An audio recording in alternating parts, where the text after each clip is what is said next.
नमस्कार दोस्तों।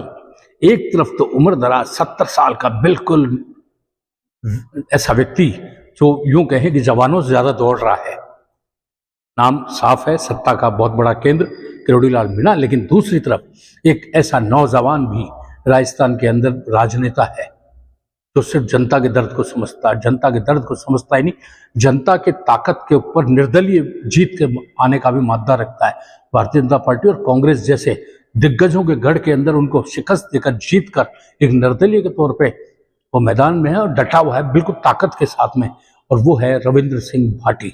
आज हम आपको ऐसा किस्सा बताते हैं। रविंद्र सिंह भाटी, जहाँ जहाँ आंदोलन होते हैं, जहाँ जहाँ जनता की समस्या होती है, रविंद्र सिंह भाटी सबसे पहले खड़ा होने वाला व्यक्ति होता है। लेकिन अब रविंद्र सिंह भाटी ने, आपने सुना होगा, मैं बात को बीच में रोक के ये आपको पहले बताता हूँ, आपने अब तक तो ये सुना ही होगा कि जनता के कंधों पे नेता बैठ के जाते हैं, मंत्री बैठ के जाते हैं। जरा सी बारिश आ जाए, नेताजी का पैंट पजामा जो है उस पर दाग धब्बे नहीं लग जाए तो नेताजी धड़ से कूदते हैं और अपने समर्थक के कंधे पे बैठ जाते हैं। आपके गांव में भी इस तरीके कई अवसर आते हैं जब प्रधान जी आ रहे हैं या एमएलए साहब आ रहे हैं और कीचड़ आ गया तो आप उनको यूं गोदी में उठा के उस कीचड़ से बाहर निकालते हैं। जनता के कंधों पे तो नेता बनते हैं, जनता के कंधों पे बैठ के नेता सवारी करते हैं, जनता के कंधों पे बैठ कर नेता अपने उल्लू सीधा करते हैं और बाद में जनता को ही लात मारते हैं। ऐसे एक नहीं, हजारों ऐसे नेता हैं, ऐसे निर्वाचित प्रतिनिधि हैं जो जनता को सिर्फ यूज करने का काम करते हैं। लेकिन रविंद्र सिंह भाटी उन नेताओं में से अलग है। रविंद्र सिंह भाटी वो नेता है जो जनता को अपने कंधों पर बिठाने की ताकत रखता है। जी हाँ, मैं आज आपको बता रहा हूँ, एक पश्चिमी राजस्थान के अंदर ओरण, ओगर और गोचर भूमि को बचाने के लिए एक आंदोलन चल रहा है पर्यावरण प्रेमियों का, जिसमें सुमेर सिंह उसकी अगुवाई कर रहे हैं।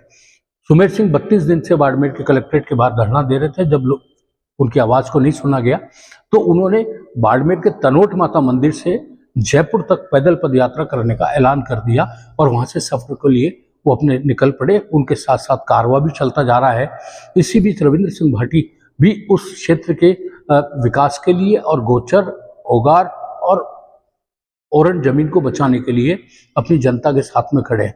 उन्होंने कहा कि जो व्यक्ति 32 दिन से आंदोलन कर रहा है, यहाँ कलेक्ट्रेट के बाहर धरना दे रहा है और अब पैदल तनोट माता से 725 किलोमीटर जयपुर तक की यात्रा करके रवाना हुआ है, ऐसे पर्यावरण प्रेमी, ऐसा जो एरिया के विकास को बचाने और एरिया की जमीन को बचाने के लिए अपने संघर्ष कर रहा है, ऐसा व्यक्ति निश्चित रूप से बहुत ज़्यादा सम्मान का व्यक्ति है। और उस व्यक्ति के साथ में जनता लगी हुई है। उन्होंने आग देखा ना ताव, भीड़ के अंदर लोगों के बीच में पहुंच गए और उस सुमेर सिंह को अपने कंधों पे बैठा लिया और सुमेर सिंह को कंधों पे बैठाकर 1 किलोमीटर तक पैदल चले।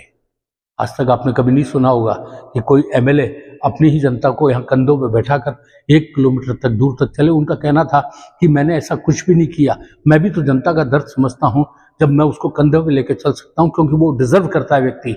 और जिस तरीके से, जिस मुद्दे को लेकर वो लड़ाई लड़ रहा है, उसके अंदर वो पूरी ताकत के साथ खड़े हैं। देखिए, गोचर, ओगार और ओरण की जो जमीन है वो पश्चिमी राजस्थान के अंदर सांस्कृतिक मूल्यों से जुड़ी हुई है, सांस्कृतिक विरासत है।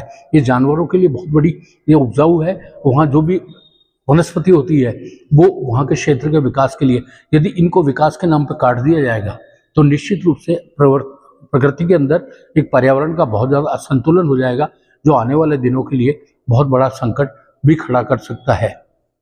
कहने का साफ है, सीधा सा है।